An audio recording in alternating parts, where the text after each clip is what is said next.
Oh, Sonic. Lovely, lovely Sonic. He can really move, that Sonic, and he's got an attitude.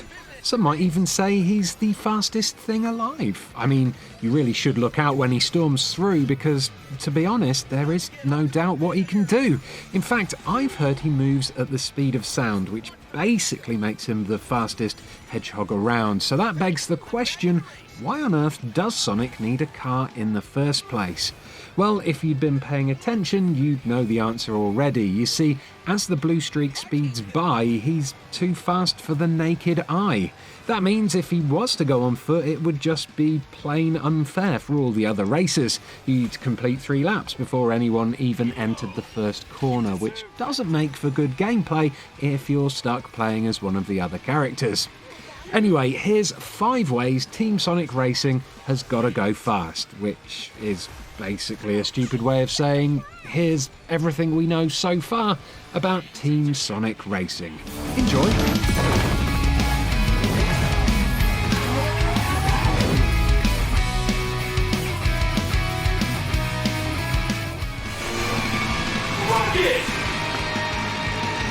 First things first, what is Team Sonic Racing?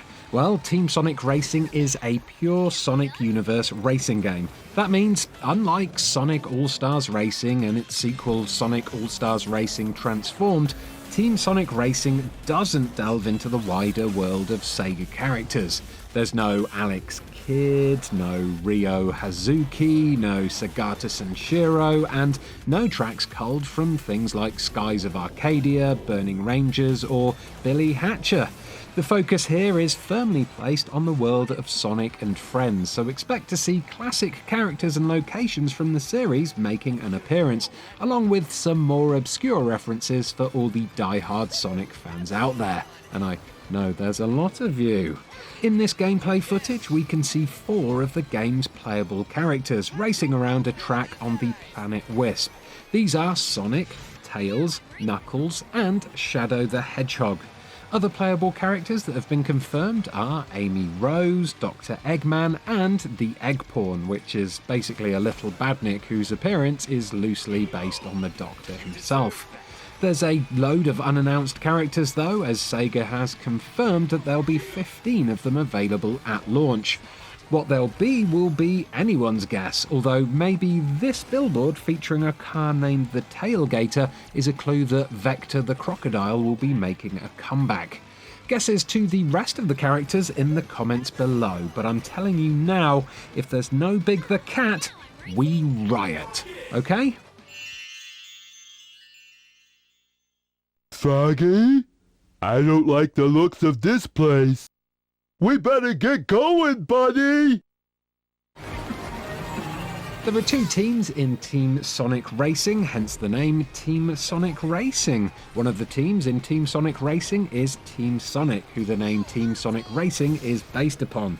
The other team in Team Sonic Racing is Team Dark, which sounds a little bit emo, so you can see why the game was called Team Sonic Racing and not Team Dark Racing.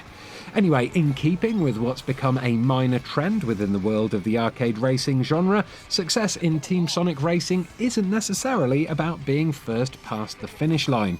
Instead, it's about working as a team, assisting those around you, with all drivers contributing to a score, and with the highest scoring team winning. Yes, like Onrush, it's another arcade racer that's looked to Overwatch for inspiration, though Team Sonic Racing is a little easier to get to grips with. In Team Sonic Racing, you're still ultimately jostling for position, but the team mechanics encourage a little more collaborative play. This means players need to work together as a team to win races by sharing power-ups and speed boosts, although it is possible to play the game solo if you prefer. There's the usual types of power-ups that can be used to take out opponents, more on those later, and of course there are boost pads which, while working exactly as you'd expect them to, also give you the chance to skim past your teammates to give them an extra burst of speed as well. While all this is going on, you're also helping to build up your team's ultimate bar that, upon filling, gives you an almighty boost called a Team Ultimate, or, as I like to call it, a Tultimate, because I'm the best at coming up with new words. Let's go ultimate on these guys!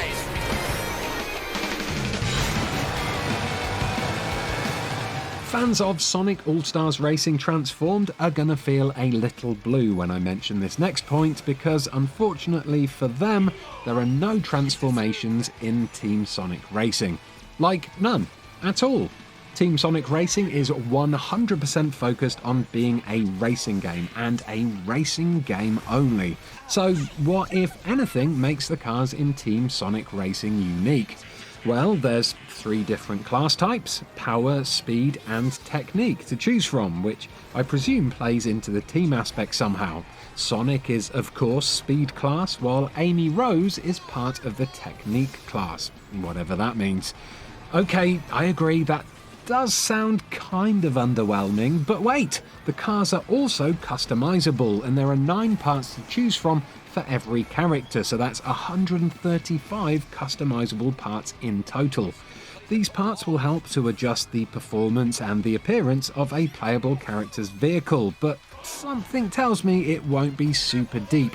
It'll probably end up being more along the lines of how car customization works in Mario Kart 8.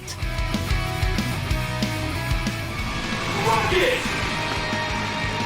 Team Sonic Racing is an arcade racer, so of course there's going to be plenty of power-ups to play with. The power-ups in Team Sonic Racing are represented by wisps, returning characters from Sonic Colors that look a little bit like weird little squiddy things, but that have nothing whatsoever to do with Splatoon. Honest. There are 14 different wisps and each one offers either an offensive or defensive effect, similar to the countless other arcade races you've played. In an original twist on the concept, however, players are able to request a wisp from their teammates, a move which could allow trailing players to advance further up the field. The thinking behind this is that if you play as a team, you'll win as a team, so you see? Sharing really is caring. About to get ultimate up in here! Easy, watch the paint job! Team Sonic Racing offers team-based racing action for up to 12 players both online and off, and 4-player split screen is supported across all modes, so there's plenty of room for old-school, elbow-jostling, couch-based chaos. It's worth pointing out though that even though Team Sonic Racing will be available on PC, Xbox One, PS4 and Switch, there will be no cross-platform multiplayer whatsoever.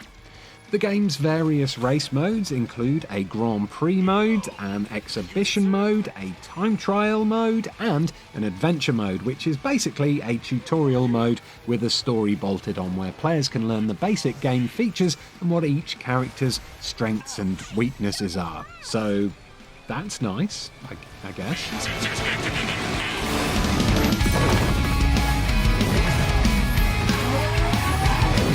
And that's literally everything we know about Team Sonic Racing so far.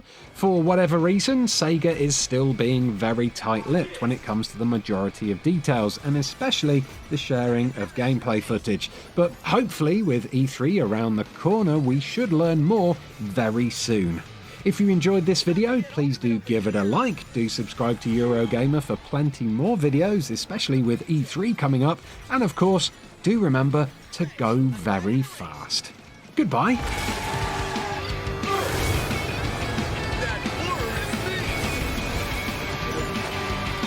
Our team's gonna beat you down!